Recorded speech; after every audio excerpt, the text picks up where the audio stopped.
আমরা কোরআনের উপরে সবাই ঈমান এনেছি কি আনি নাই বলেন তো ভাই? সবাই এনেছি। আমি যদি বলি না, আমরা পুরো কোরআনের উপরে ঈমান আনতে পারি নাই।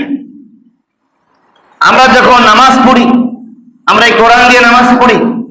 আমরা যখন যাকাত দেওয়ার প্রয়োজনীয়তা অনুভব করি, কোরআন দিয়ে যাকাত দেই। হজ করতে গেলে কোরআন দিয়ে আমরা হজ্জের বিধিবিধানগুলো পালন করি। কিন্তু যখন বলা হয় যে কোরআন দিয়ে বিচার করতে হবে, তখন কি আমরা এটা সবাই মেনে নেই? কথা বলেন না কেন?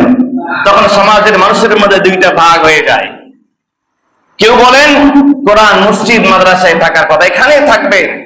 সমাজ, রাষ্ট্র, ব্যক্তি, পরিবার এগুলো নিয়ে কোরআনের কোনো ব্যাখ্যা আমরা শুনতে চাই না। এবার বলেন তো, তাহলে কি পুরা কোরআনের উপরে ঈমান আনা হলো?